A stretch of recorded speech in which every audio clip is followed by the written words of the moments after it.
Hey, hey, hey. Welcome, welcome. Glad you're all here. Mr. Samurai is in the house. Eric S., the Wabbit. Thank you. Thanks for coming by. Thanks, and thanks, Mr. Samurai. I guess it's smooth, you know. Uh, oh, I got a TV making noise in the background.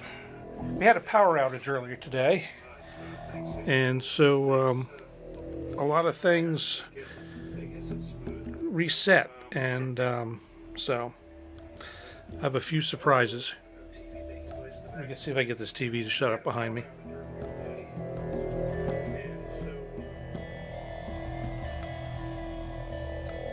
So much for smooth.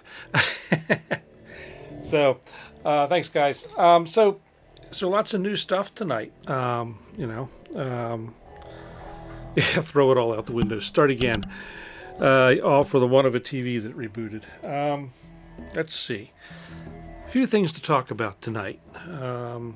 And then we'll get back to some music.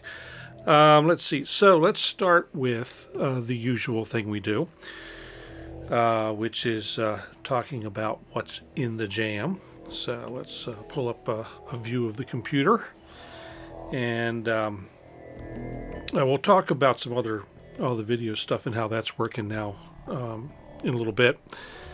But let's see, I don't necessarily, now that I know everything's working, I don't necessarily need to have the headphones in. There's a little bit of delay that's a little bit iffy. Well, I'll leave them in.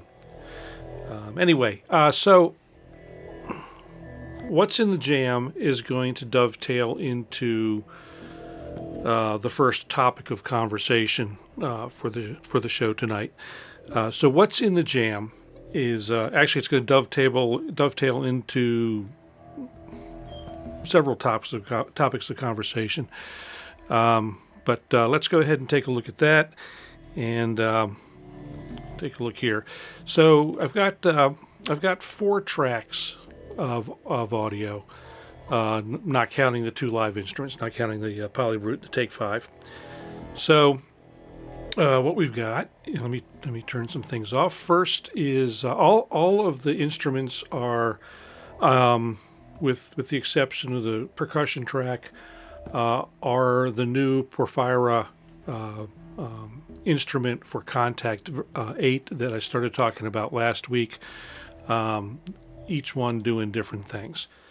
So the first part is this.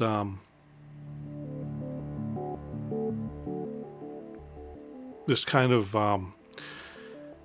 I guess the best way to describe it is an arpeggiated filter, sort of. So it's an arpeggiated filter being arpeggiated. So it kind of gets this double arpeggio thing going on, which I kind of stumbled across a few nights ago playing around. So that's what's there, and we can take a look at that. And you'll hear in the background my wife's bird is upset about something. But unfortunately, I don't have enough sound deadening to cut down that bird's shriek. So this is Porphyra again. And all of the sounds in Porphyra that we're using are ones that I've designed. It has got to be the easiest Kontakt instrument I have ever worked with, as I said last week. There were my comments last week were based on about 2 hours of playing with it, which is kind of one of my tests for any piece of gear of any kind, whether it be musical or photographic or anything else. I first like to take it out of the box and see how far I can get without reading the book. And I know there are certain folks who would say, you know, you've got to read the manual before you touch it. I'm obviously not one of those folks.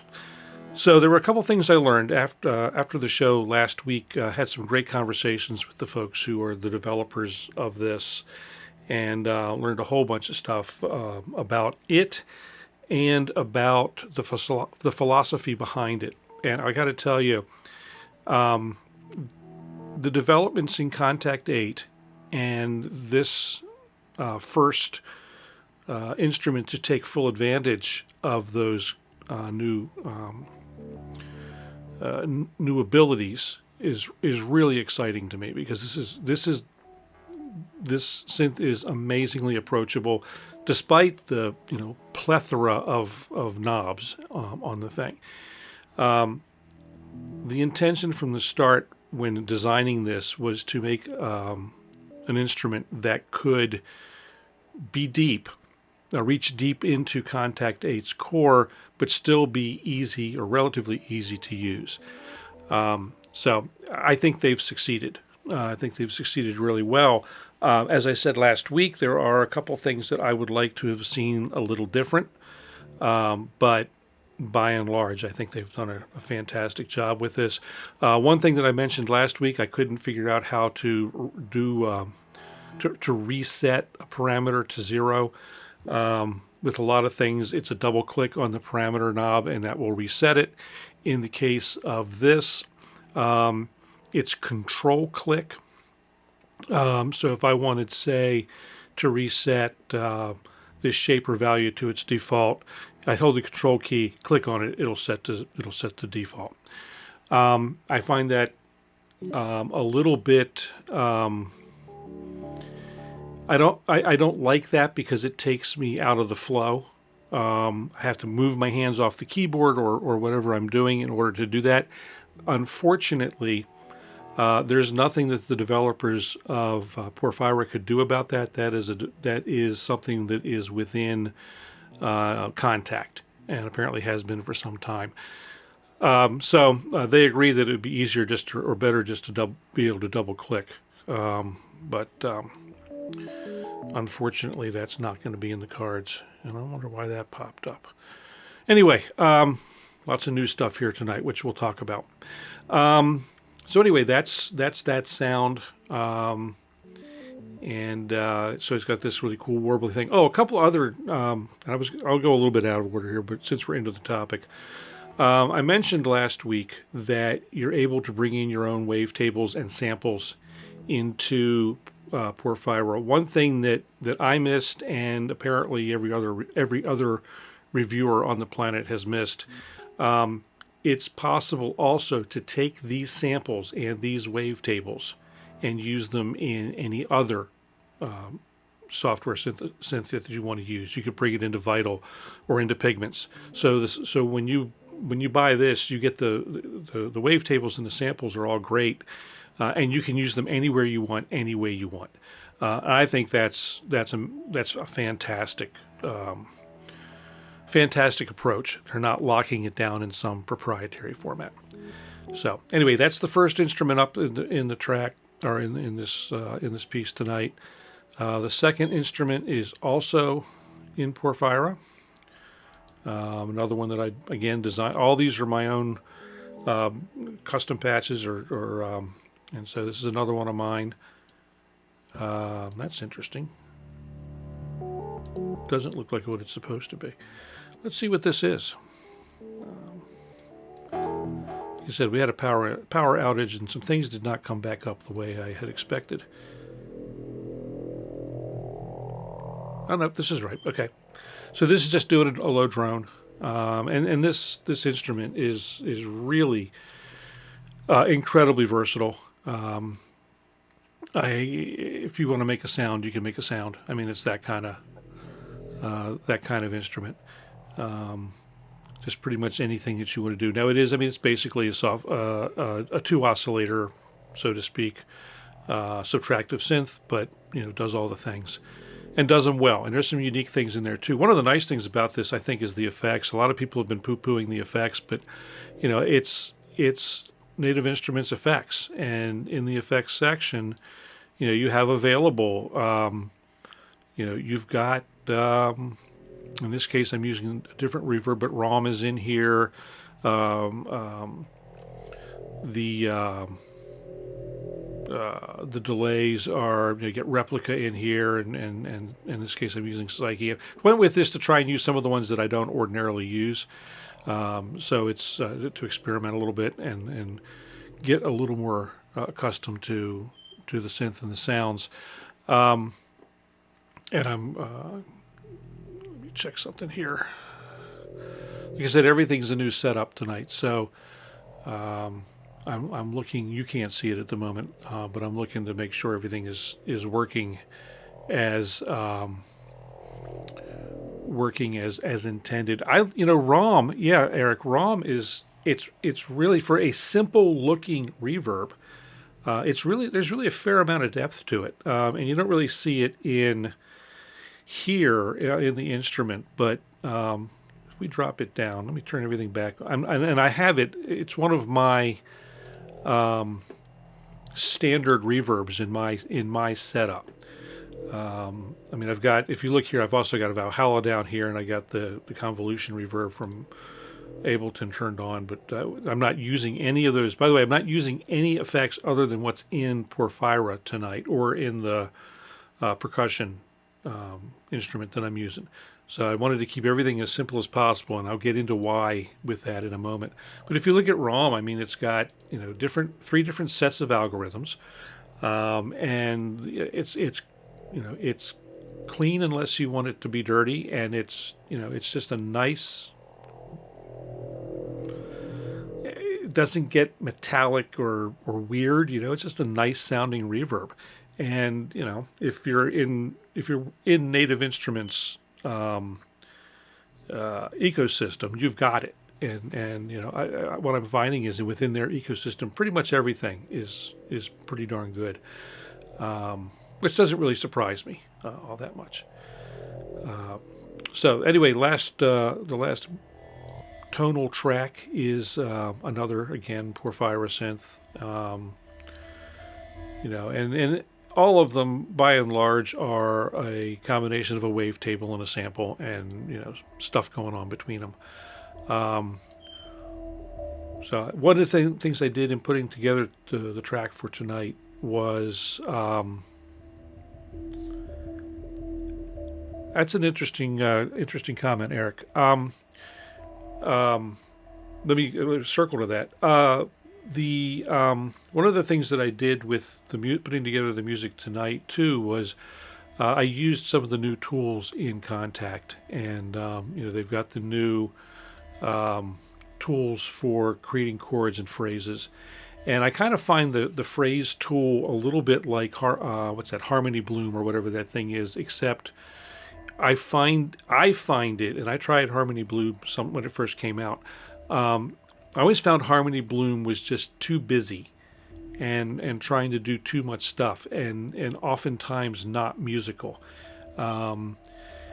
And I hear other people getting good results out of it. It and I did not get along. But this tool for creating phrases, and maybe we'll look at that a little later tonight, or in a future episode. It's really musical most of the time, and I really like that you can create phrases or chord sets within Kontakt and then use them in anything. You're not stuck with using them just with the Kontakt instruments. I think it's a really, really great way to have gone. So this whole Complete 15 upgrade, and then the Porphyra synth, which I may have bought separately, it's just been this is one of the best upgrades for the money, I think, that I've seen in quite a while.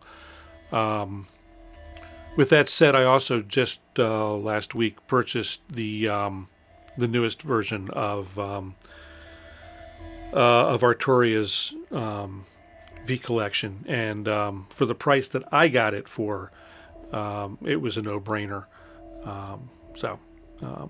Percussion for tonight, with the rude segue there, is coming from another new Native Instruments thing.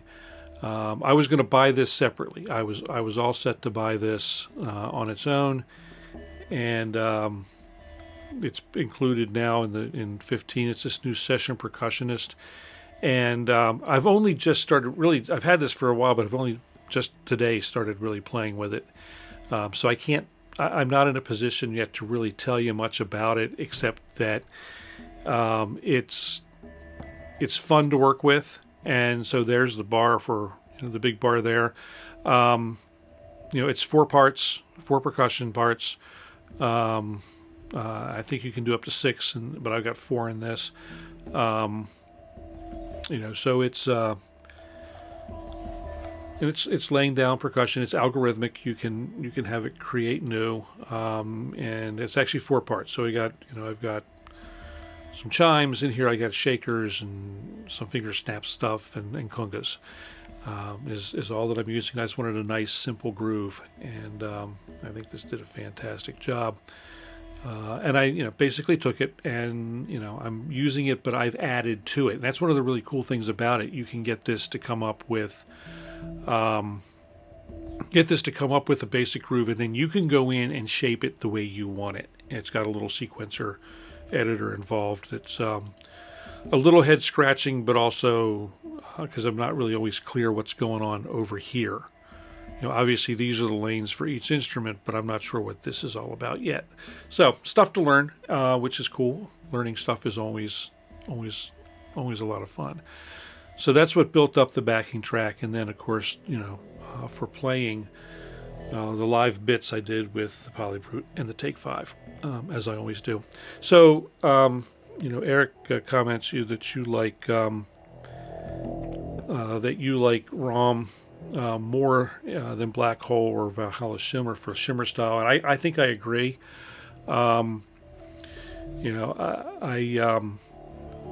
Black Hole. I mean, Black Hole's great. There's no two ways about that. It's a great reverb, but I think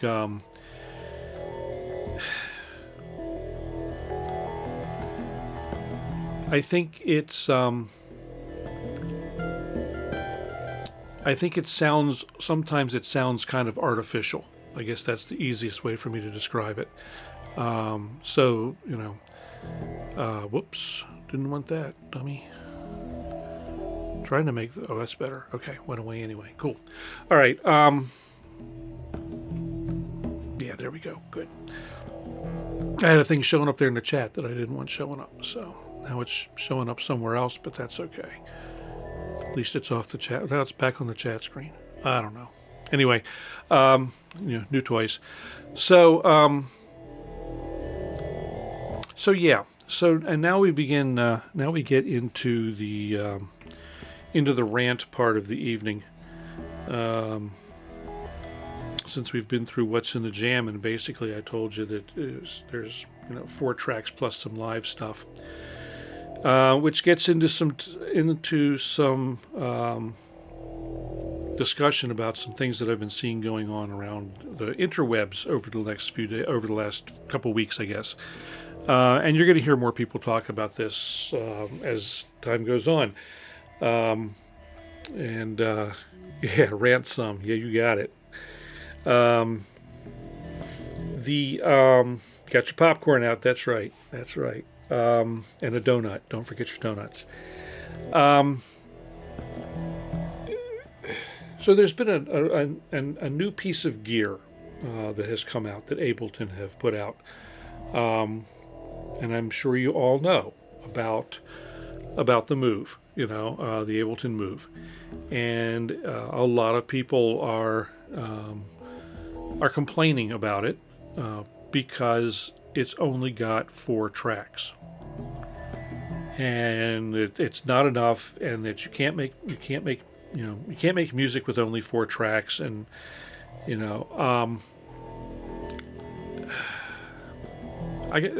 there's one word, and I'll clean it up because this is a family channel, bull hockey,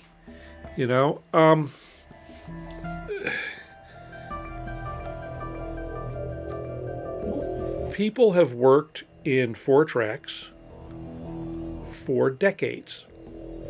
People have worked in less than 4 tracks.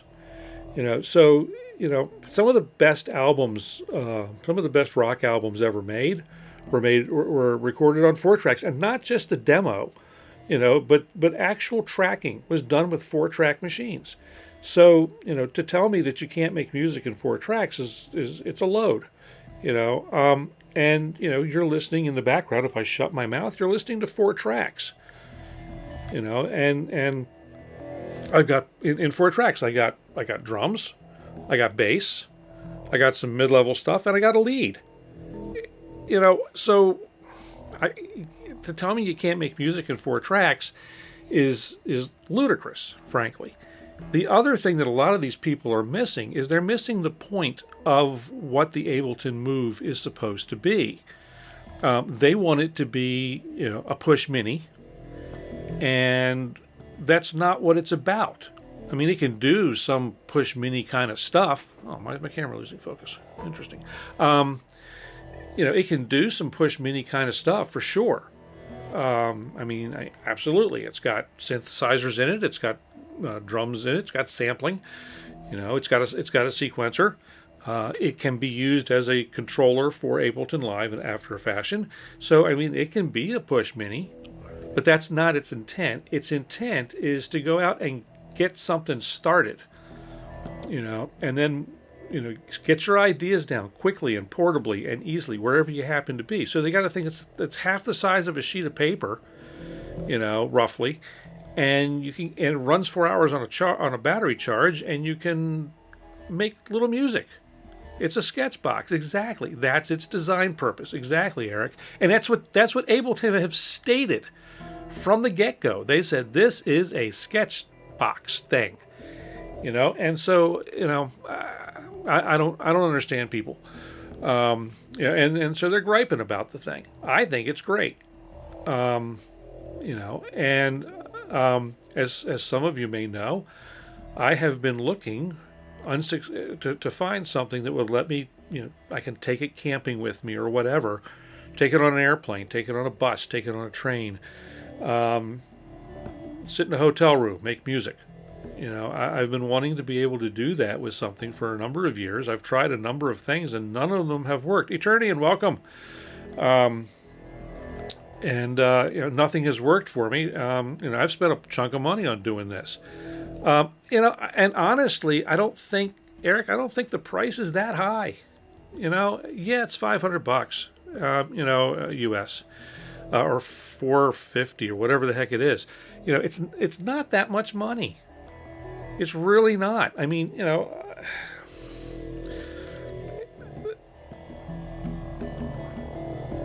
so yeah, how many who are hating on it move on or own already to Teen Engineering stuff? You know, it's like the first thing that I tried in that, you know, portable space, I tried the OPZ. I did not get down with it. It and I did not get along at all. And yeah, it's not really, you know, that much money given the tech put into it. I mean, it. Thanks, Eternian. It's, you know, you've got a sampler. I mean, it's not the most fully featured sampler, but you got a sampler. You got a couple of synths. You got a drum track. You got a full 16 pad drum machine. You've got 64 gig of memory, 52 of which or something like that is available, you know, and usable to you. And you've got, oh, let's see, I can't remember how many projects you can have, but you've got, you know, you can build a whole song in a thing. And down in the show notes, because you know me, I do lots of show notes. Down in the show notes, there's at least one example of, you know, called out by itself. There's an example of someone who's done a full song, and it sounds great. It's a cover of somebody else's thing. It sounds fantastic. There's also a playlist I put down there. I put a playlist down there. And so Wabbit, no, it's probably not for you, honestly. It's not your... It's not your vibe, so to speak. You know? And honestly, Wabbit, in your case, if you wanted that functionality... because you were often very iPad-centric, get Note. If you want the Ableton thing, get their Note app. It's the same basic. It's basically the same software, from what I've been told. And so I have not ordered one yet. Yet being the operative word. I know that that the Synth Seeker has. So I am anxiously awaiting his report.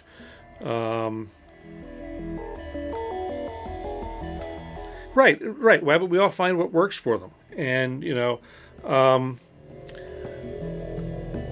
my problem with working on tablets is, and I've discussed this in the past, is I'm a tactile person. My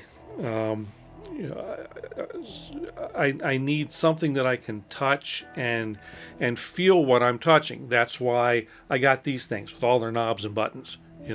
That's why I got this controller, because of its knobs and its function and how it ties into with certain sets of software. It's why I got the Key Lab for the same reason. Eric, I probably should be on a gear pause, but I'm having a good year. What can I say? I did run out of inputs on the video on the video switcher, so that got taken care of, and there's some other things in the works. But I'm largely on a gear pause. I don't need the I don't need a new studio synth at this point, but I can make music on the go. Let's take the laptop, but there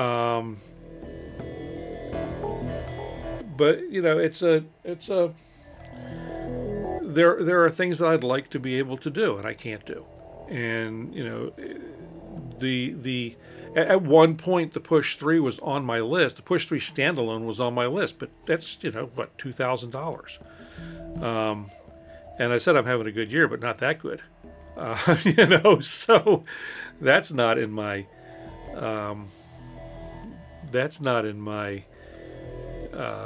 budget, especially with other things that I want to do and need to do. So that's that. I mean, that's the Move rant, the 4 tracks rant.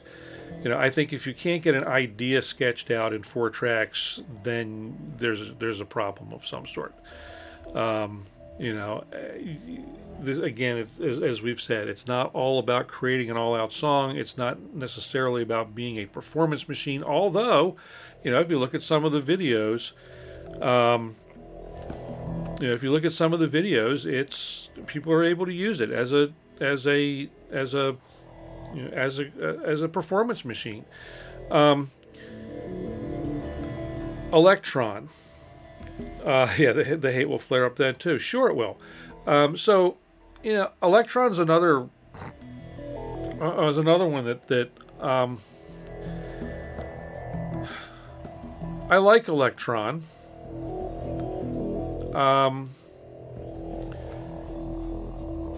It's not as intuitive to me as I would like, and Elektron doesn't have anything in my range, or in the range of money that I'm willing to spend on this, or wanting to spend on this kind of thing, that does the level of completeness that I'm looking for. And I'm not necessarily looking to be able to do an entire complete finished track, but they don't have anything that I can sit down and write, percussion and bass and a melody and some fill, kind of stuff. I've tried that. I've got their the Modal samples. It's a fantastic groove box. It's a great drum machine. It's hard to beat. There's only one thing that it doesn't do that I wish it did do. In order to get that function, you got to step up, to what's it, a syntactor, not a syntact, syntactor or something like that. And that's just the ability to be able to chain patterns and store the song and keep it that way. So that's that. Anyway, enough about that. I don't want to spend a lot of time ranting about that, but people do like to complain about anything, and you know, it's like, who was it? Who was I was watching? Somebody I was watching today, and the comment is that if it doesn't meet their specific need, then it's no good for anybody. Is what people, you know, seem to do. It's like, you know, this doesn't do this one little thing that I want it to do, and therefore it's crap and nobody should buy it. And that's bull hockey, you know. El Toro poo poo, as we say. So, you know, it's anyway, enough of that. That's all there is. That's all there is about 4 tracks. Make music, have fun. You know, I a lot of my stuff only has 4 or 5 or 6 tracks total. I like it better that way. The other new topic, or the other topic, as you've seen, there's new video stuff going on. I kind of changed up a few things, and let me pull up this shot. So, we'll grab the PTZ action shot for Wabbit. So, in the past, I still have it here somewhere, the four input ATEM mini video switcher. I've been complaining recently that I ran out of inputs, and I also spent a lot of time kind of fumbling around. So I picked up the 8 input version, the ATEM Mini Extreme, and it's debuting tonight. I was working on presets with it up until this afternoon. It's a vastly deeper subject than the four input model. And I decided too at the same time that I kind of wanted to change the way that I do the show. In the past, you know, if you've seen what I see, you know, it's in these down shots, you see this kind of thing where I've got all the pictures up, you know, and I can see every little thing and how long I've been on and all this kind of stuff. And, you know, the problem with that was I didn't necessarily always know, because I'd have to, if I wanted to work on the computer, I'd have to do this thing to bring it up full screen. Well, now that it's up, I have no idea what you guys are seeing. Okay, because you're not seeing, except in the down shot, you're not seeing the computer full screen. So what I decided to do, we'll talk about that, Wabbit, a little bit. So, because that's an interesting story. I decided to set this up so that everything I will always be seeing, or almost always be watching, what you guys are watching. That way I'm not making mistakes as often. And to that end, I completely reconfigured the Stream Deck so that every view, so to speak, or every shot or every specific function is a single button to do the thing. So if I want to set up the shot that is, you know, you're looking at me and you're looking at the computer. If I want to pull that up and I want, with the chat up, I press this button and there it goes. And so now we've got me and we've got the computer. If I want to go back to the down shot, I just press the down shot. There it is. I got a couple that don't work quite the way I wanted them to. They were going to be pretty cool, but there's some logic issues that I'm working out with in the Stream Deck. Once I get them sorted out, I'll add those as well. But they allow me to basically do a slightly shrunken down version of this shot and the shot of me, and let a little bit of that background, you know, the swirly, cool background show up. So that's coming sort of once I get the logic worked out. But it also lets me do very easily things like I can go ahead and hit the button for that. I had this before, but it's a single button press with all the rest of those kind of things, and they just happen. And now I've forgotten what I put in which graphics slot for tonight. So I'm going to press a button and then we'll talk about whatever comes up on the screen. How's that? So here we go. Yeah. See, and so here's a logic thing that doesn't work quite right yet. So let's try it again. It's going to get me graphics 6. Oh, so that was the we already talked about that. That's what I had in 6 was the Move. You know, I kind of like the way this thing is laid out, so I'm thinking about it pretty hard. So Wabbit, and I don't know if I have a graphic for this or not. I showed it last week. Wabbit's asking about a more budget-friendly PTZ, and yes, that is on my list. And I was in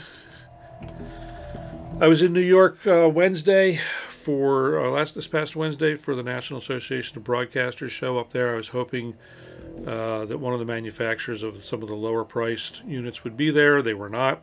So I decided that I would go over to B&H Photo, because they sell them,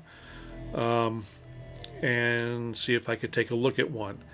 And I got over there, and of course they don't have anything by that manufacturer on the sales floor. So I couldn't actually put my hands on it.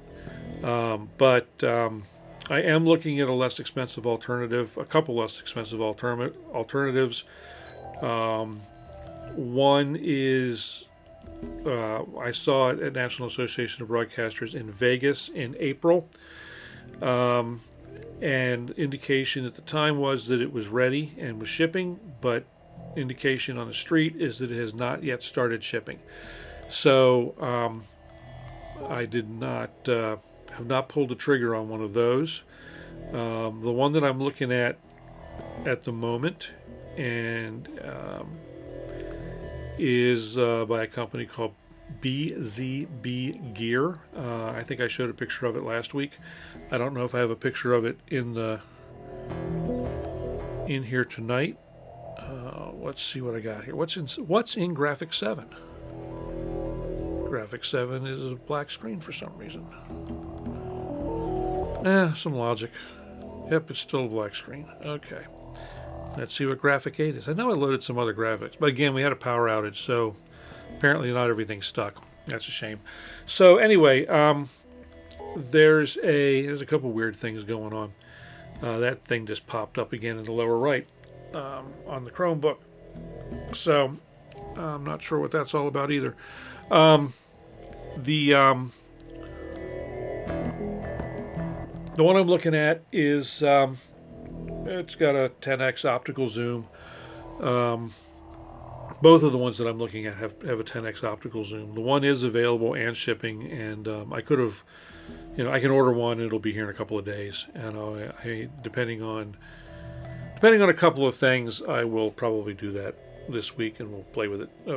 Well, actually, I probably won't be able to play with it for next week because I've got some other stuff I have to do this weekend that will preclude my working on any of this. So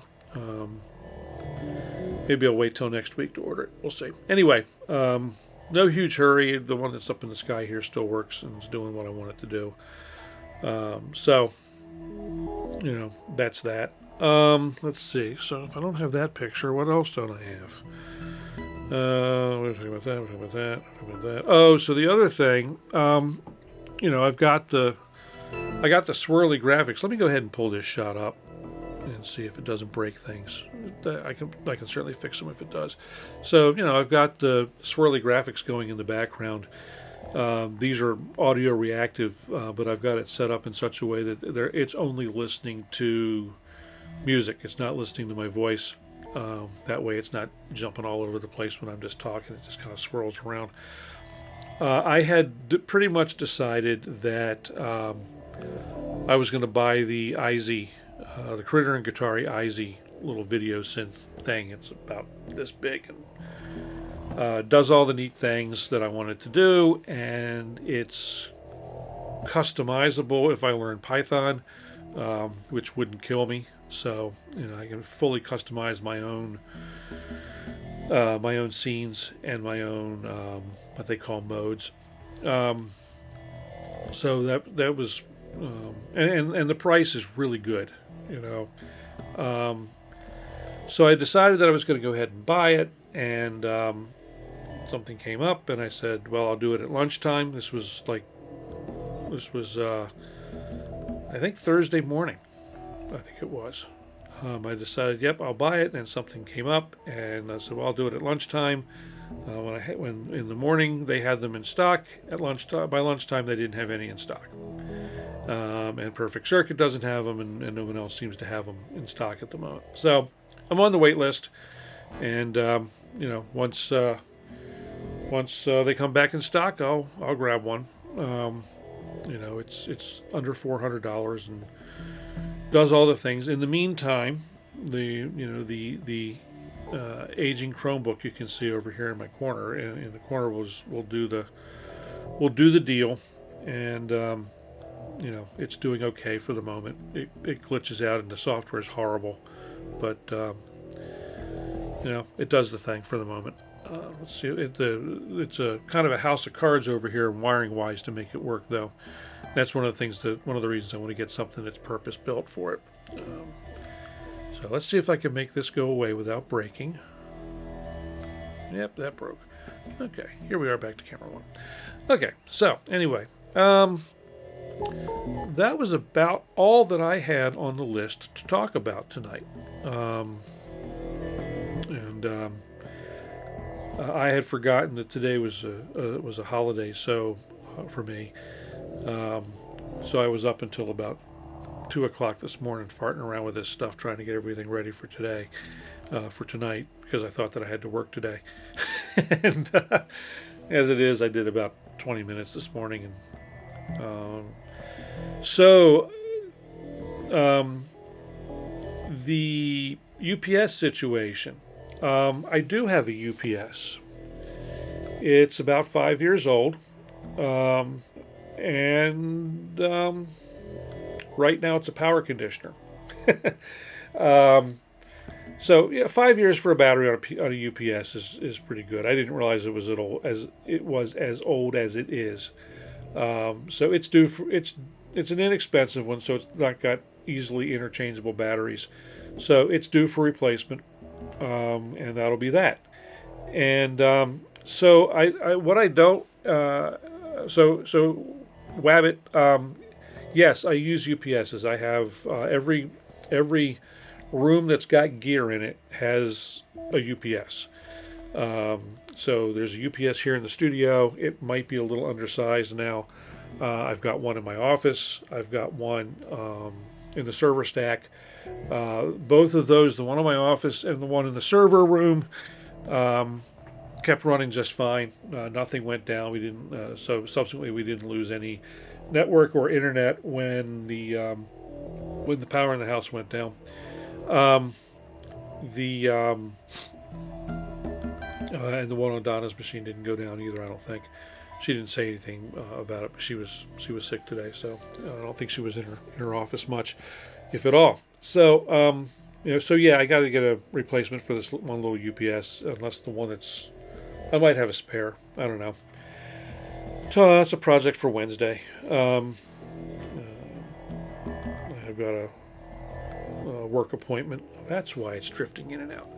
I've got a work appointment tomorrow that is going to keep me away from the office, or from here to be able to do that. So that's that.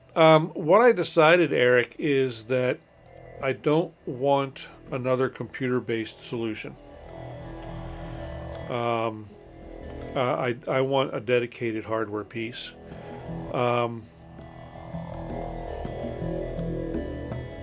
So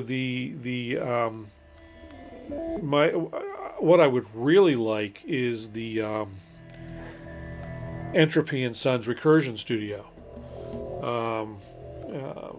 Jeff Hopkins has one of those, and it's frankly amazing, but it's pricey. It might as well. At that point, yeah, I might as well buy a computer and do it, because it is a computer. I mean, they're all computers, really. Things like the Eyesy and the Hypno are Raspberry Pi based. The Recursion Studio is based on another small, SoC based computer, but it's a step or two up from the Raspberry Pis. I can't remember exactly which one he's using in there, but it's it's another little Linux based thing. So it's but it's a hunk of money, and it does things that I don't need or desire, and so I don't want to. Yeah, $1,200 exactly. So I don't want to, and I don't have a need or desire for the CVIO. I don't have a need or desire for a touchscreen. I don't want to be. I don't want to be playing that. I want to be playing music and have it respond to my music. So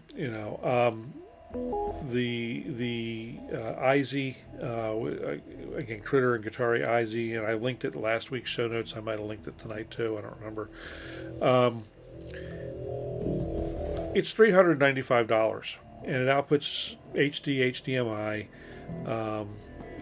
and it'll jack into my switcher and do all the things that I want to do.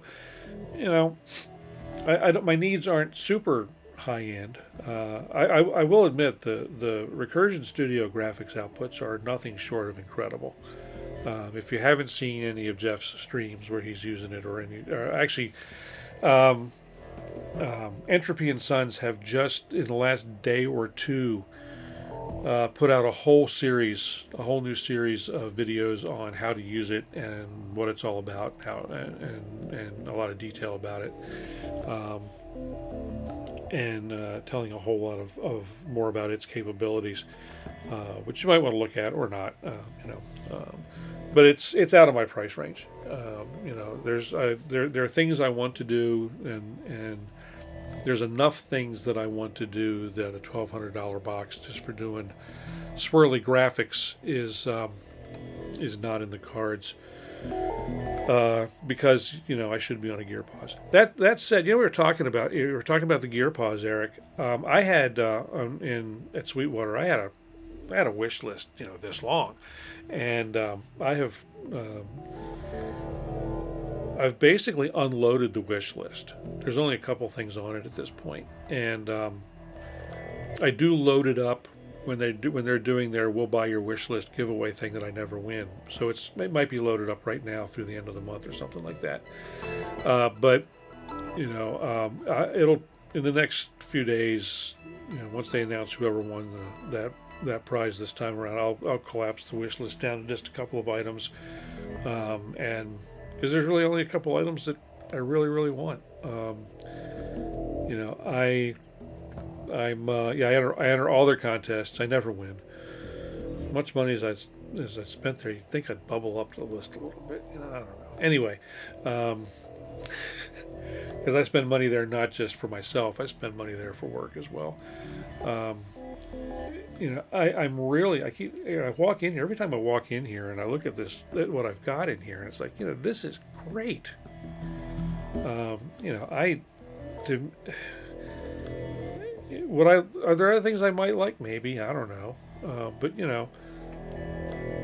this thing is the bomb, and it's only the 6 voice, but this is an amazing synthesizer. So is this for the budget sequential. It's an amazing sounding synthesizer. So I'm not really wanting for anything between that and all the software stuff I've got.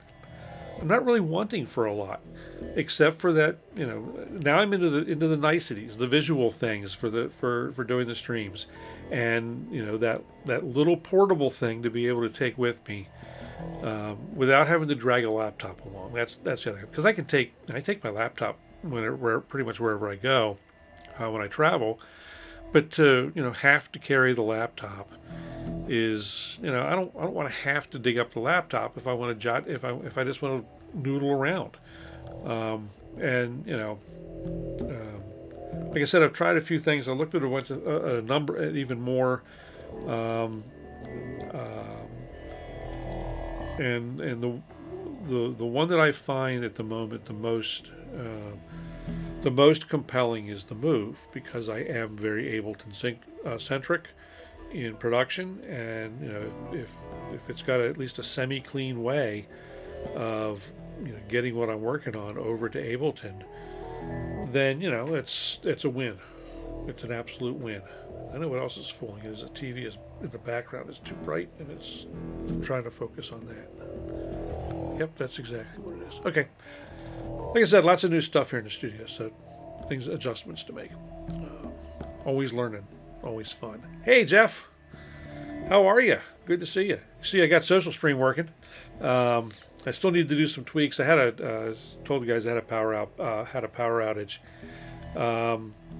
and so a few of the things that I had set up didn't get quite saved. But hey, I got stuff going on here. So thanks for stopping in. If you can stay, great. If not, then enjoy dinner. You've been having fun times in your world, that's for sure. In your day gig world, yeah.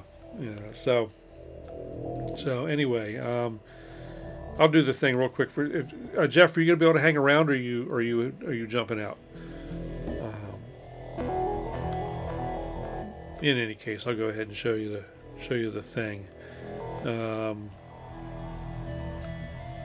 I probably, I think I will, Eternian. I think I would like the move. From what I've seen, it really looks like it fits my mindset. The trick, and one of the guys, one of the videos I watched today, let me pop this up while Jeff is here.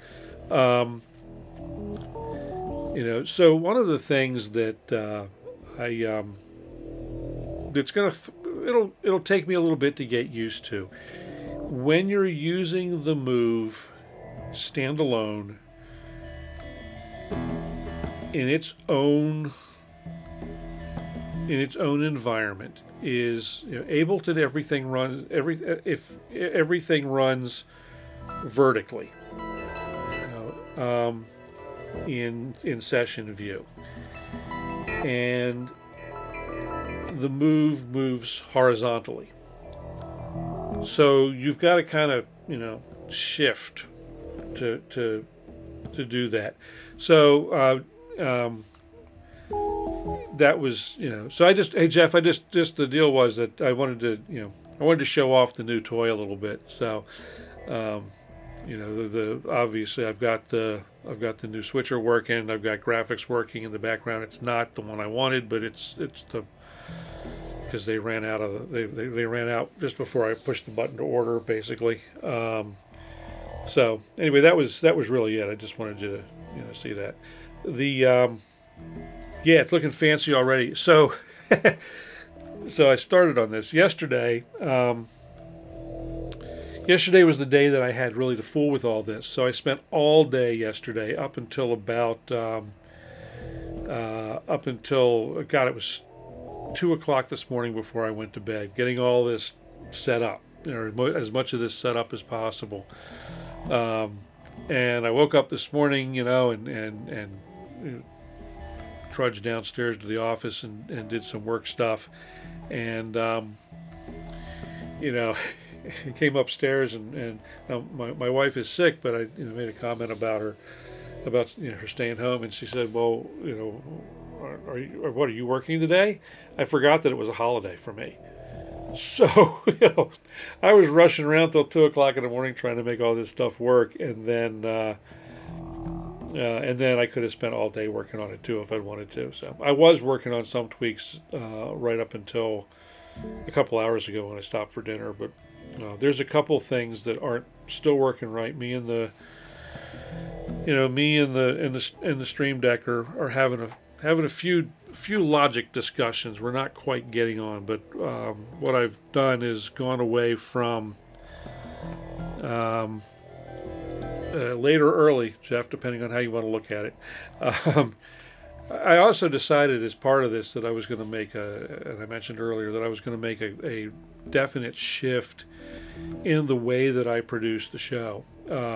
In the past, it's been like a television studio. I've had all the monitors up, and and there's a lot of setup to do the things. I got to push this button, push this button, push this button, and I decided that, and subsequently, I would set something up so that I could see what I'm doing, and then forget to change it for the viewing folks.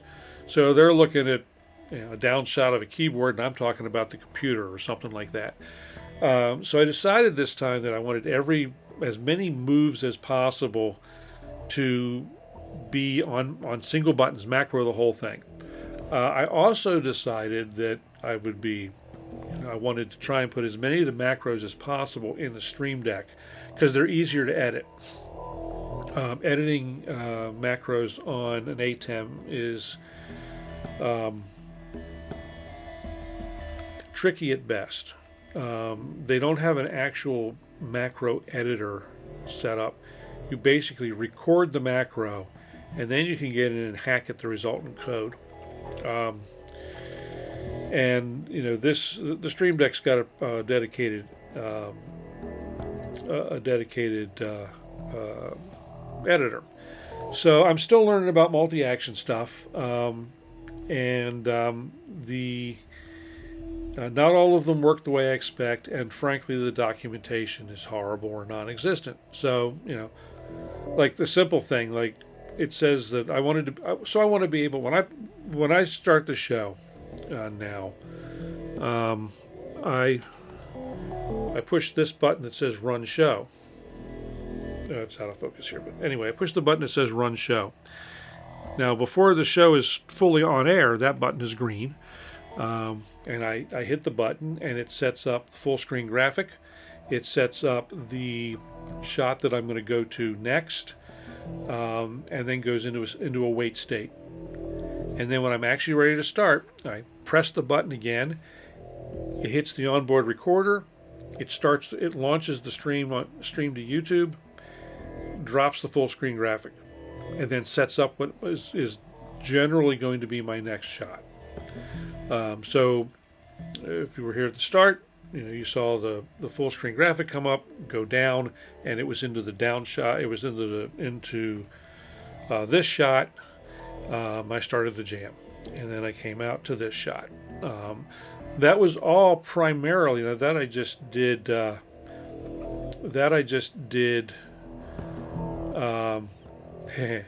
Don't say that OBS word, Jeff. Anyway, so this all that's done on one button.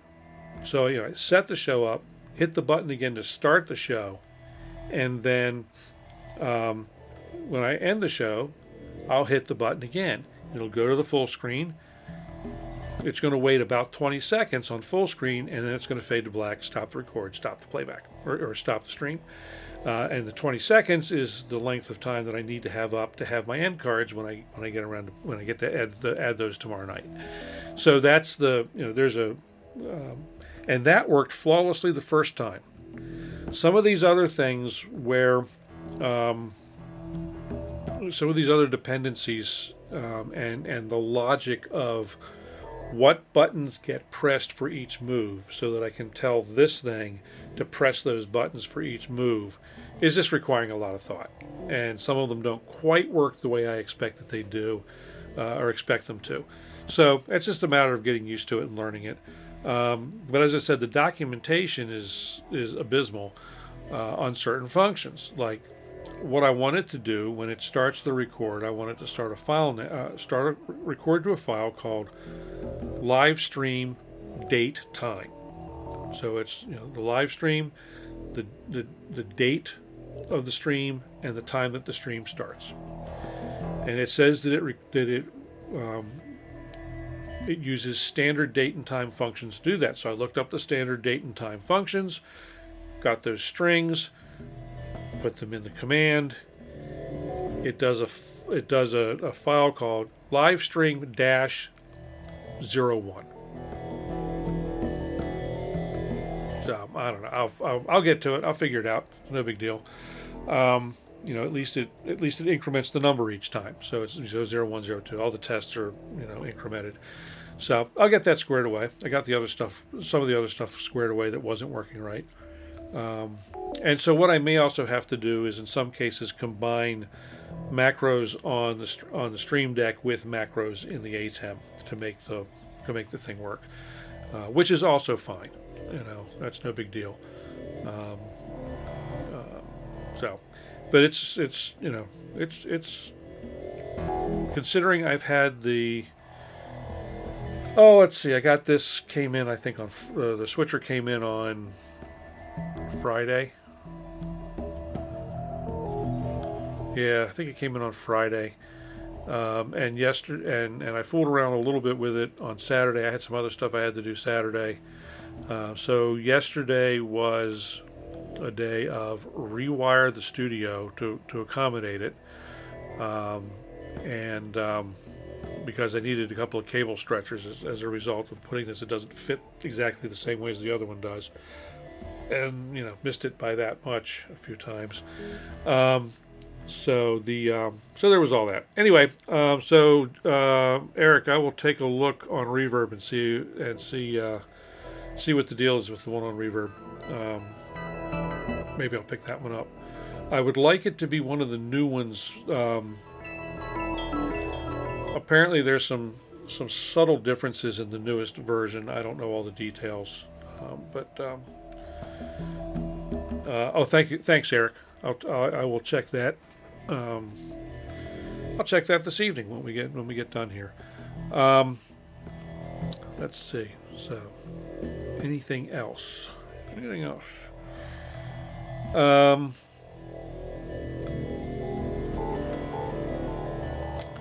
I ran out of show notes, so I guess that's it.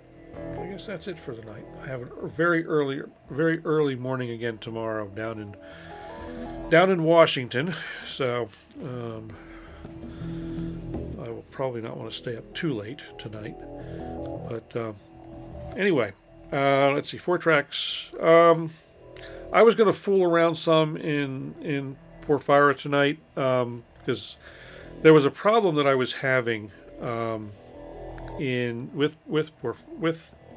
not just Porphyra, but many of the native instruments, instruments, and that their graphics were not showing up correctly. And let's do this. But I got this to the sounds that I was using from Porphyra tonight.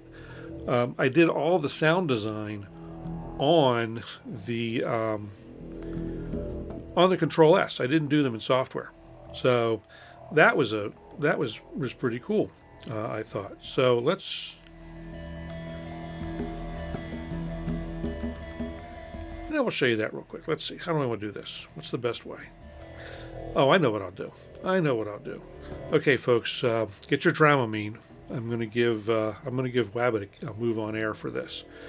So here we go. We'll go to the down shot, and this is now shot number 3. I got to get the proper remote wired up for these cameras.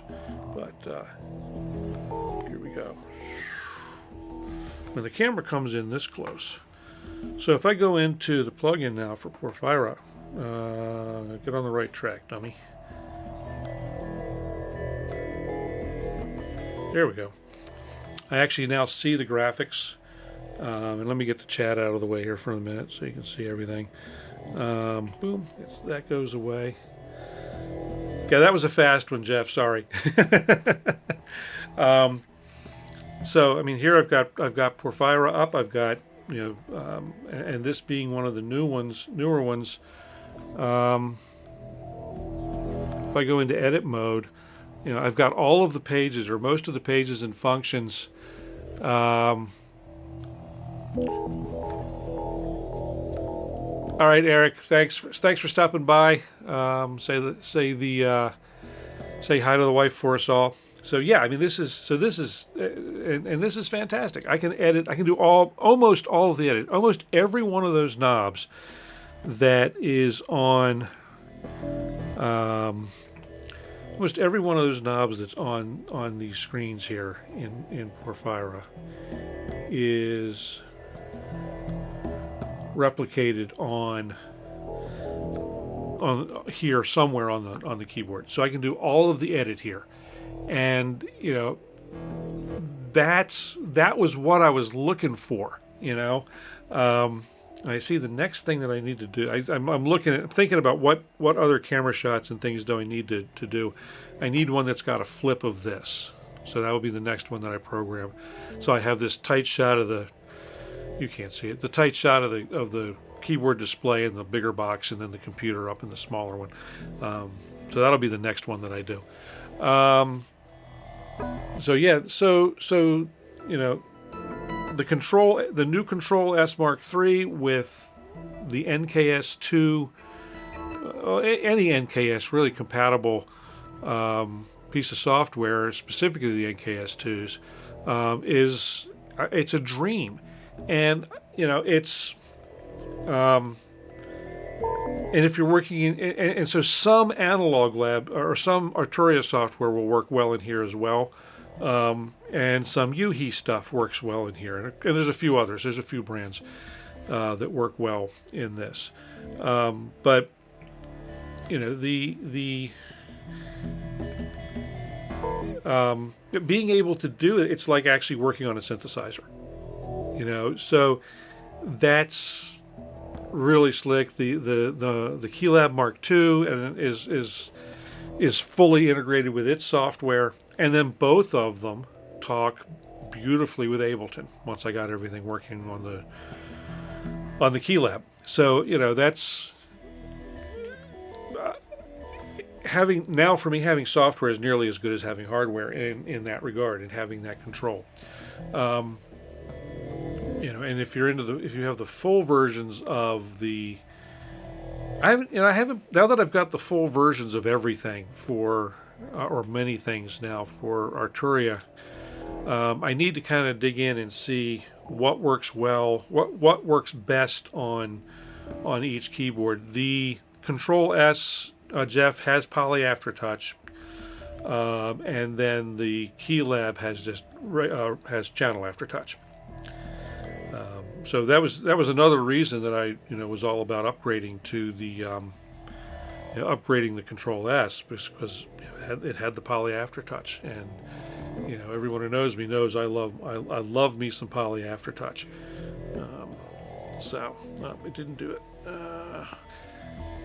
The battery in the remote for the camera's getting a little weak, so there we go. So, and so I've got DAW control over here.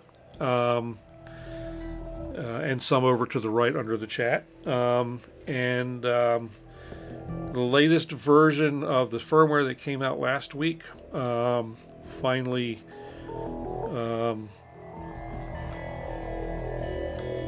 gave some of the play assist functionality that hasn't been in here.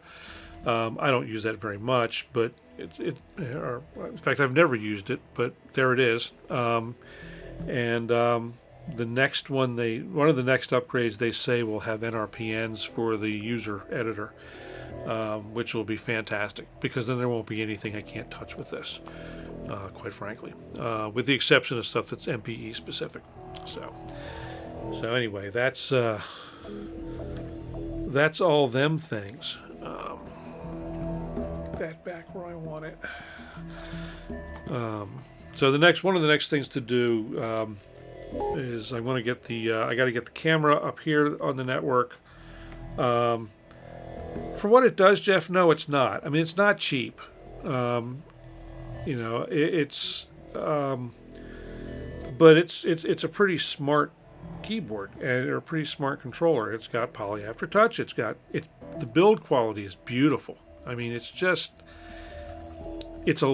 a nice keyboard to play. And so, I thoroughly enjoy it, and they thought about a lot of stuff, and put a lot of time and thought into this new version. I have over my shoulder here, you can see the version 1 back there, and there's a lot of stuff it doesn't do, but it's a nice keyboard to play.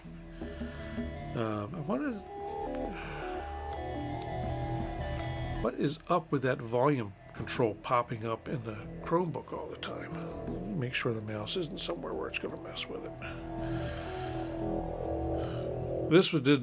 That little volume control thing coming up there in the corner, that's right over the top of the text now. That was not doing that yesterday. Or earlier today, for that matter. Maybe I need to have something else in focus. Nope, that didn't do it either. Maybe I'll click on this. I don't get it. Maybe I got a sticky key. I don't know. Move the bar to the top. You know, it's a Chromebook. I can only do but so much. It's like it's getting phantom controls for the keyboard, or for the volume controls from the keyboard. So I don't know. Yeah, so you know, I left all this stuff running overnight. I got all this stuff set up yesterday or early this morning, and was terrified to turn it off because I was afraid it would forget everything. And then of course it all got turned off for me. So that's the way that goes. Fortunately, most everything came back up the way it was supposed to. Although I will say at 5 minutes to 8, I'm looking at stuff and it's like, wait a minute, where's my audio? It didn't save the line input state on the switcher when the power went down. I hadn't saved that yet, so it came up with the audio input turned off. Fortunately, there's a bright red light on the console that tells me what's going on. Yeah, it's, you know, it was a marathon session yesterday in programming, but I'm very pleased with the results. These you know, these two boxes are really, or these, you know, this super source thing they have is really slick, and I'm only using about a third of it, of the stuff you can do with it. But that it does, this part of it is, you know, fine and dandy with me. It's doing exactly what I wanted it to do. So it's a good thing. It's a very good thing. And so, with all that said, unless well, I did finish up with the new PTZ camera. I will probably hit the order for that. Just knowing some things that are going on, I will probably hit the order for that next week. It will, well, yeah, with what I got going on this weekend, I'm not going to have time to get it set up, I don't think. I know I won't have time to order it tomorrow.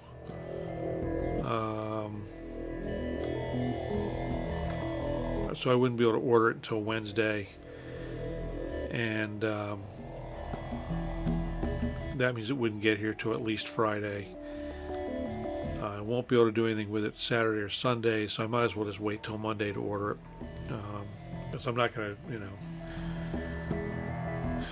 I want to have a few days with it to get everything set up before I actually put it on air, so to speak.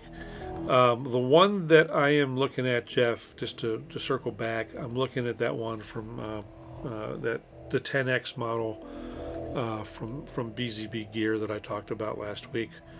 I had originally been planning to buy the Bolin, but the Bolin seems to be unobtainium, even though it appeared to be ready to ship when I saw it in April. So no, everyone's got it listed as a new product, special order, not ready yet, kind of scenario. So that'll put a damper on my buying one for a while. The BZB Gear one, you know, on paper looks good. As I said earlier, didn't get a chance to, was not able to see one when I was up in New York on Wednesday, as I'd hoped to be able to. But that's the way it goes. The BZB Gear price is good. I will say the price. So if you go to B&H, the price on the 10X model is $549 on the website, and then by the time you put it in your shopping cart, it's $449, I think, or somewhere in that ballpark.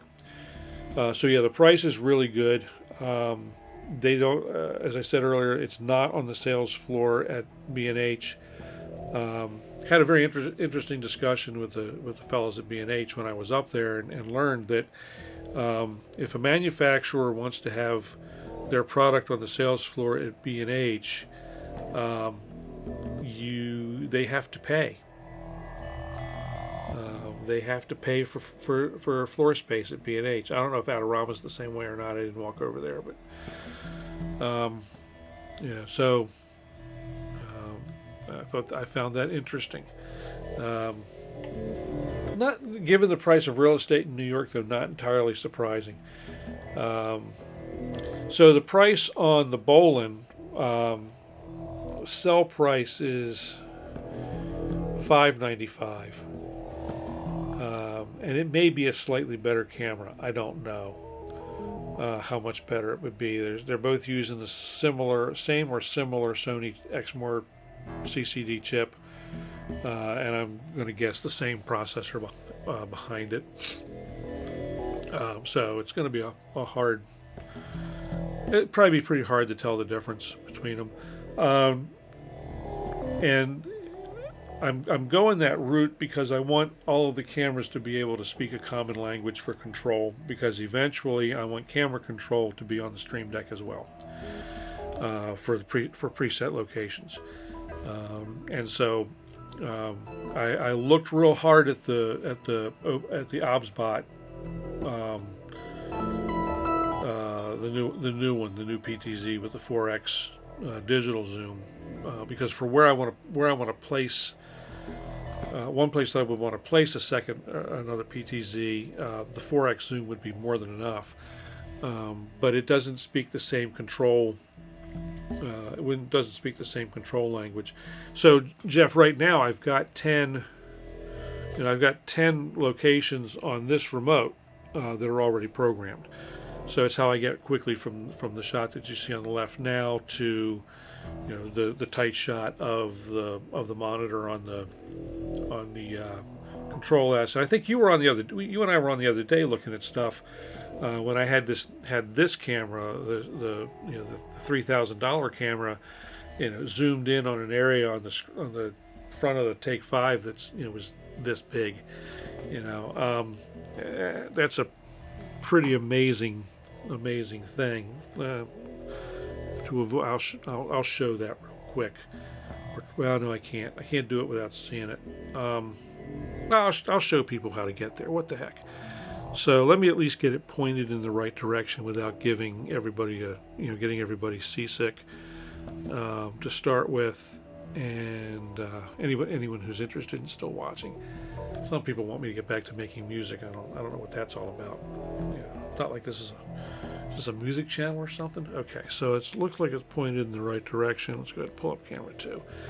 So that's the normal tight shot of the Take 5 control panel that I want to be able to show, and that's at about 10x. So that's what I would be expecting from if I mount the BZB cam up, the BBZ gear up there, or the Bolin. Either one that I was looking at would be in that spot. I'm not. So the trains, Jeff. The trains is going to be a completely different atmosphere. The channel is going to be so much different. You're going to laugh when I get to that. But that is going to be a new channel. And I picked up this past weekend. Picked up a bunch of the stuff for the projects that are going to go into that. I'm not going to start doing anything until I'm ready to launch the channel, though. And there's a couple other things I've got to get in place. So let's do this. So I'm going to zoom in now, just to the default setting on this is a 20x zoom as a maximum. But before I do that, let's go to the menu here real quick, and we'll come down to the PTZ controls, and we'll turn the ratio on so we can see where we're at, and I will zoom in to 20x. So there's 20x. That's pretty darn good. So, I mean, you can see exactly what I'm looking at there. But this camera has the capability of zooming in further without losing significant detail. So let's go back down to the PTZ controls, and I'm going to turn the digital zoom to SRZ. Notice I skipped over the digital. We'll get to that. Let's take this out. So now I can go to 40x, and that motion is me bumping my knee on the keyboard stand, by the way. So we'll go to 40x.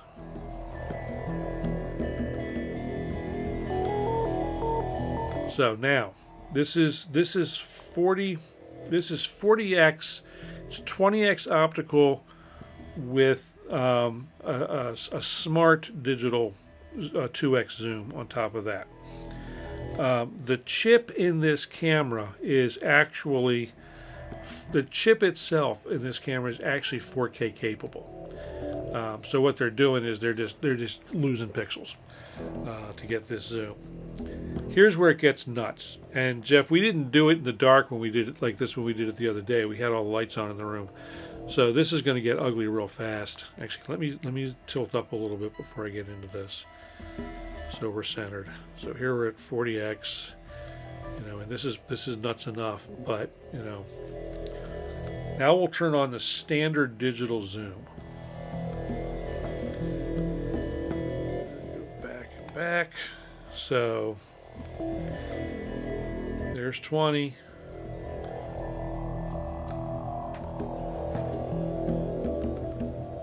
We're at 40. There's 60. Still looks pretty good. Starting to get noisy, but still looks pretty good. There's 80. There's 120.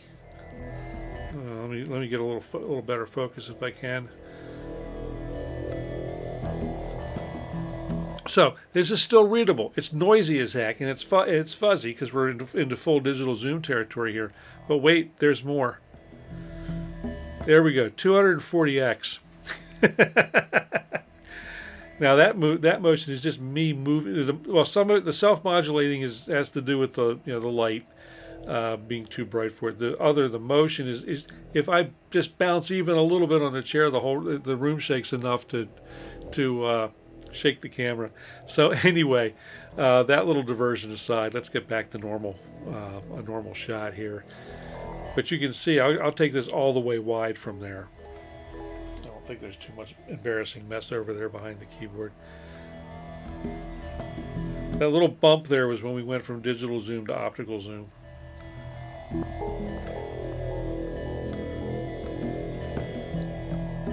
So that's a fairly astounding range, you know.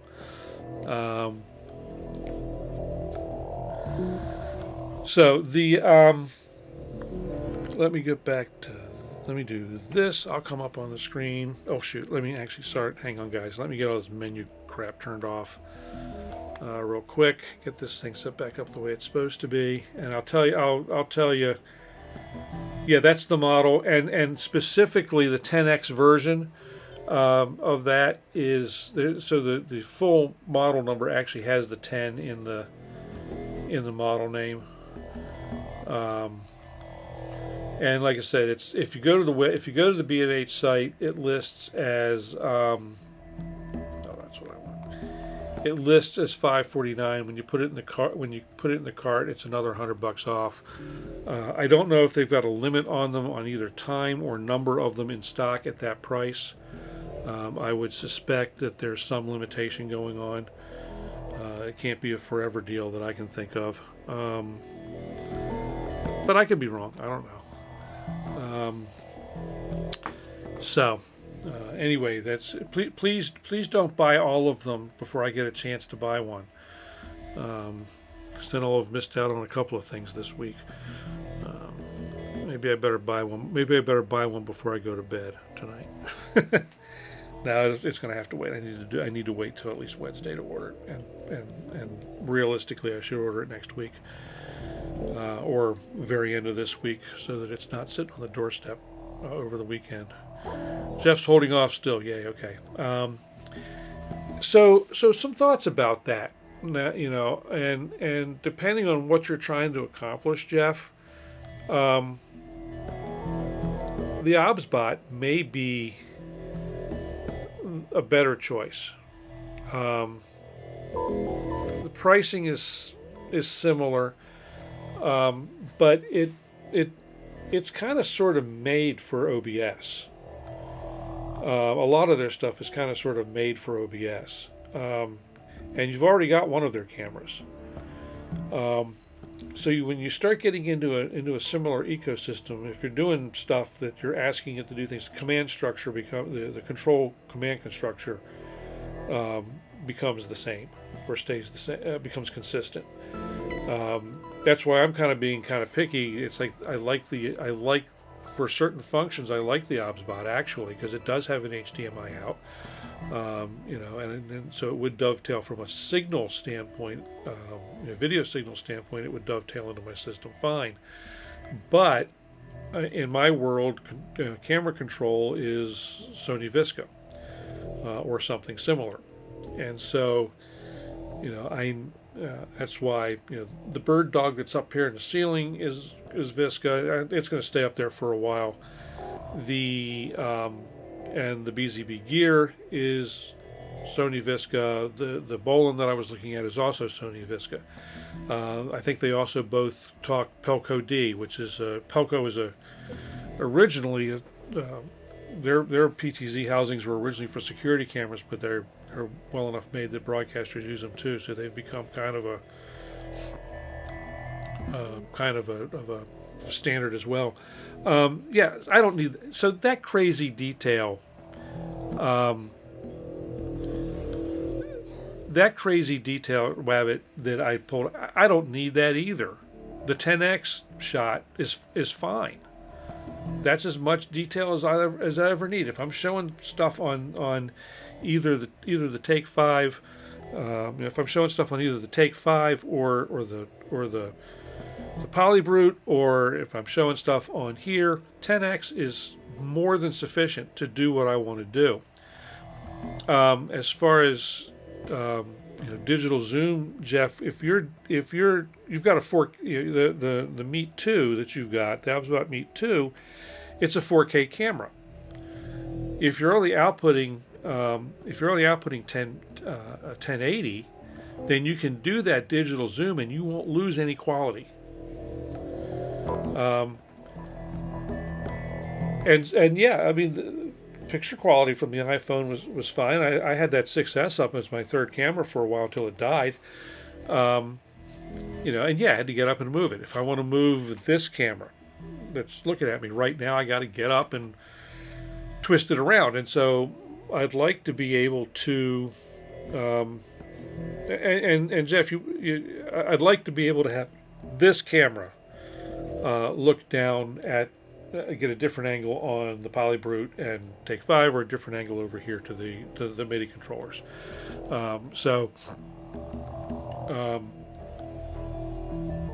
I will probably, when I get the BZB, I will probably put it in this camera position, and the and the bird dog will stay up here until I absolutely have to get rid of it, and it has to go back to its owner. And when that happens, I'll probably buy another PTZ camera to put up there. I'll buy another, if the BZB gear camera works out well, I'll put another one of those up there.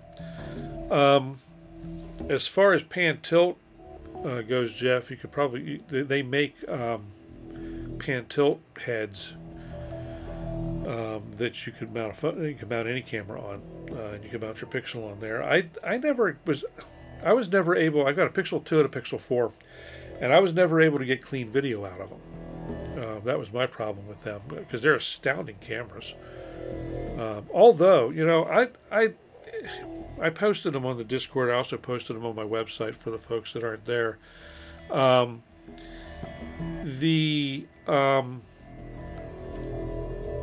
Ever since I got this phone, which is an iPhone 13 mini, I've been bitching about the camera, because I thought it was when I first got this thing, the camera was frankly horrible. Apple have done so much to fix this camera in software upgrades and iOS upgrades over the years that I can now do close-up photography with it that I couldn't do before. And the other night, again, I posted some of these on the Discord and a bunch of them on my website. I was able to go out and shoot auroras here in Maryland. So 3 and 10 second exposures, handheld, and they look great. Yeah, a little noisy, you know, because it's a image sensor is this big, so they're a little noisy, but they look fantastic. And when I tried astrophotography with this, any kind of nighttime photography with this 2 years ago when I got it, coming up on 3 years ago now, they were crap. I mean, there was no other way to describe them other than crap. And doing close-ups was crap. So I'm actually almost happy with this. The pixel long exposures are crazy. Google's computational photography has been amazing for 6 years, at least, that I know of. The Pixel 2 was fantastic. The Pixel 4 was fantastic. The only reason that I went, two reasons. The only two reasons that I came back to Apple. One was battery longevity. And I'm not talking, time between charges, but overall time. I have battery failures prematurely, as far as I'm concerned, and so they're obviously not using as good a grade of battery as Apple is. My 6S, it tends to overheat now if I run it too long, but I think that was me abusing the camera. But it still holds a great charge. And that thing is a Google or a iPhone 6S is how many years old now? I bought it when it first came out, and my gosh. So my pixels were rock solid until they weren't. I had the 4 Pro. I guess, or the bigger, better model of the 4, and I truly loved that phone. It was a fantastic phone, fantastic camera. I could do night photography with it. Just a fantastic device. But I could never get clean video to work coming out of it, the other issue. The other reason that I wanted to switch back to Apple was most everyone that I know and communicate with regularly is on an Apple phone. There are only a couple, and so there were a lot of messaging features that until just 2-3 weeks ago did not work between Apple phones and Android phones. Apple have finally at least given some capability for the advanced messaging features to work between Apple phones and Google phones, or Android phones. But so I needed the advanced messaging features for things that I was doing with people. And so those were the drivers to come back. Was a better, as good as the Pixels, are, both from a design and manufacturing standpoint, the Apples are still just that much better. So thanks to the EU for a number of things. Thanks to EU, at least initially, for bringing us the USB Micro B connector. That getting forced down our throats until USB-C came along was also an EU mandate. So we can't thank them for everything.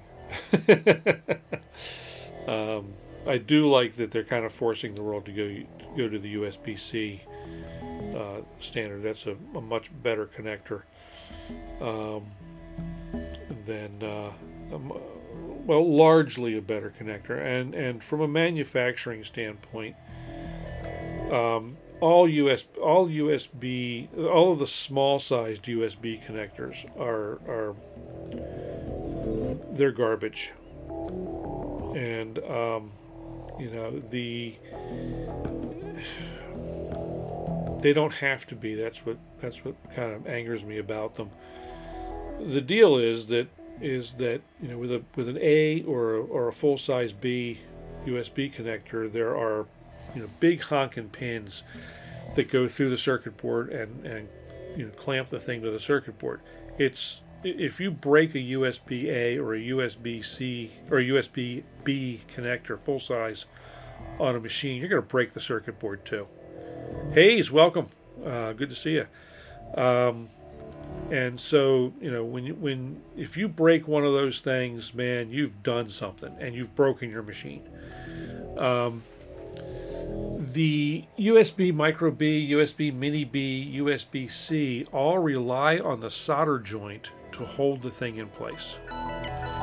And, you know, from a mechanical standpoint, that gives you a weak point. And you know, I've got I can't get to it right now because there's stuff on top of it. I've got a Modal Electronics what is that thing?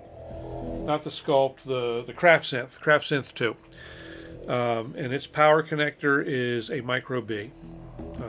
Its power in USB is over micro B. And enough plugging and unplugging, and one of the ground tabs is flaky. And getting inside that thing to resolder that is problematic at best, or difficult at best, possibly, maybe impossible, I don't know. And so if I don't have things sitting and held together just right, that one will get the nasty USB ground squeal.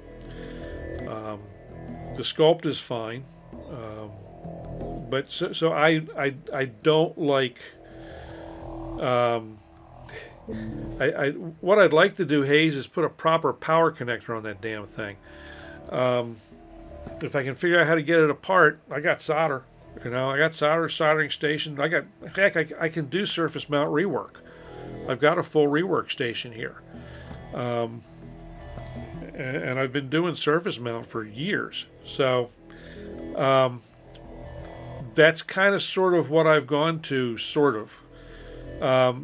It's not that, so the soldering part, Jeff, is not what's bad. It's the disassembly and assembly of the unit itself. There's a lot of stuff that's kind of fused together, because it's not a metal enclosure, you know, or even plastic box kind of thing. It's, well, here, I'll get it. It's a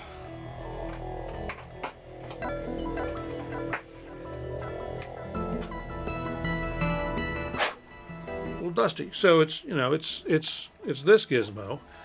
And so, you know, this whole enclosure thing is, well, it's supposed to be held together with screws, but I've had all the screws out of it, and it doesn't come apart.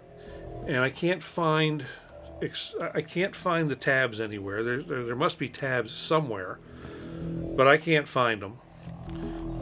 You know, it's like I could get into it. I may never get it back together if I did. What I'd like to do in the long run is,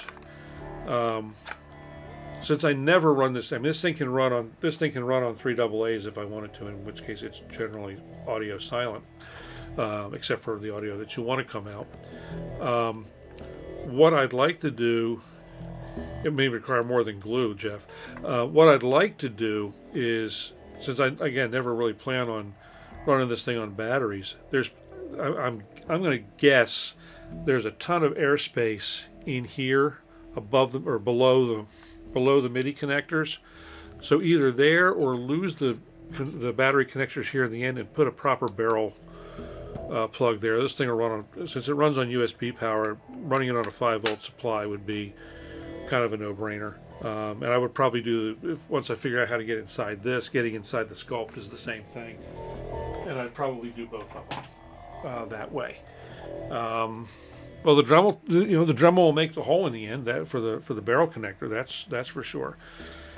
But yeah, so there's some locking tabs in there somewhere. The other part of that. So the battery connectors are weird, Hayes. Yeah, I could do that. I'd have to figure out what direction they all run in, because all the batteries, unlike usually when you put AA batteries in something, some go this way and the others go the other way. These all go the same way. So there's some sort of tricky jumper wiring going in there. So I have to figure out which connectors are the primary final 5-volt or 4.5-volt connectors that go back into the thing. To do that, I got to get it apart. So, might as well, to take it apart. So let's see. Jeff said the other thing with these that's tricky is that you also have to be careful, because this is keyboard, and some of the controls are here in a capacitive touch kind of thing. They work great. They work. I've never seen capacitive touch controls that work as well as what they put on these things. Although sometimes they work a little too well. If I pick it up like this, I can actually trigger the controls from the back side, which is kind of funny sometimes. But these controls these little controls are fantastic for what they are, and everyone bitches about the build quality on these. They're really not that bad. Those are one of those things that if they still made them, I'd buy another one at least of the Skulpt, because then you can polychain them. But I want to have them both be the SE model, so they match up perfectly. But anyway, that's that. It's a thing that and Hayes, if I figure out which ones are the primary or the final power in the AA connectors, I could simply solder to them, make an exit hole in the battery cover, and do a pigtail in there, and that would be fine. Wouldn't be pretty, or as pretty as I would like, but it would work fine. And but that's a thing for later. It's not that important at the moment. TT06 has a track selected that no longer works.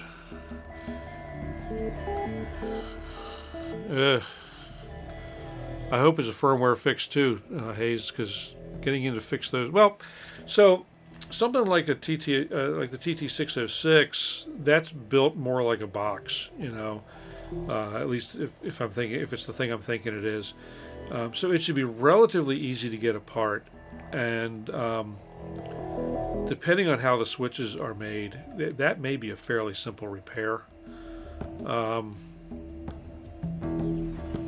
So anyway, that's all that. The other thing, Jeff, I might find, if I've got it powered up externally and it working, I might find 5 volts sitting on those terminals. It's not mechanical. Yeah, that's going to be a problem. What kind of switch is it? I mean, is it a capacitive sensor, Hayes?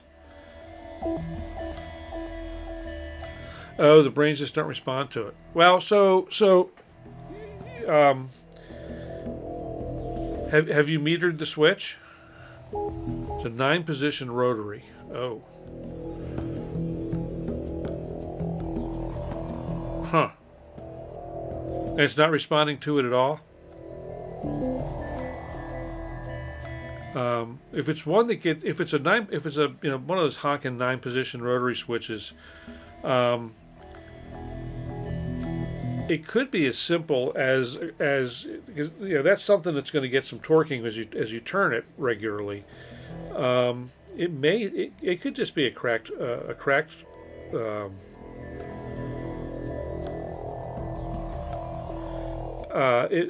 it may just be a cracked solder joint. We might just try reflowing, if you can get in there, reflowing the solder joints on the switch. If it feels fine, and like I said, if it's a honking kind of rotary switch, then it may just be a cracked solder joint. It could be fairly simple. You never really know, because again, that's in something like that. That's something that takes a fair amount of abuse.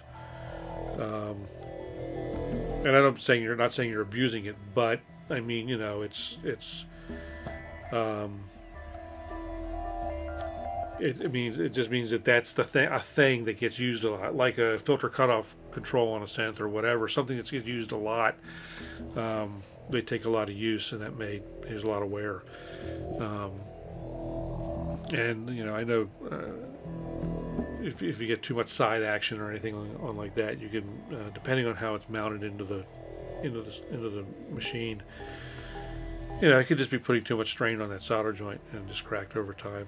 So hopefully it's something simple like that. You know, Roland has a few switches that are like that. They're super smooth, you know, almost to the point where you don't even feel the detents. And you know, yeah, obviously, you know, a firmware you do a firmware reload or update, and if that fixes it, that's the best, because that means you don't have to go inside the machine. Anytime you go inside a machine, man, it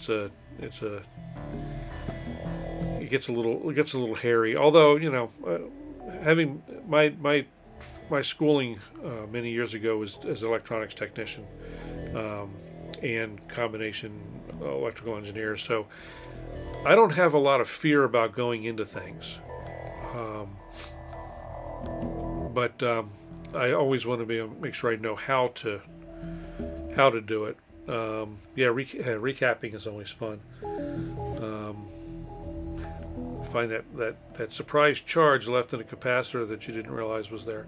You know, that'll wake you right up.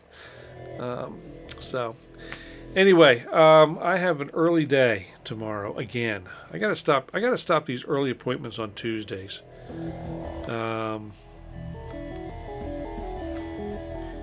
Yeah, doesn't mean they're designed well. So,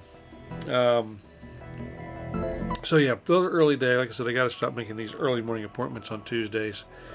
And you know, I should be able to do that. I'm my own boss. Daggone it. So anyway, I'm going to west up, and oh, thanks, Hayes. I appreciate it. Yeah, I'm on every Monday, pretty much every Monday night. Sometimes on Sundays. End of the month we do a jam on Sunday afternoons here, or Sunday afternoon in the East anyway. And so, you know, always a good time. Love to have you come hang out and chat. And otherwise, I'm going to make some music for a little bit, and then I'm going to shuffle off to bed. Thanks, everybody. Thanks for hanging. And I will see you all and chat with you all here, there, and everywhere over the next few days. See ya.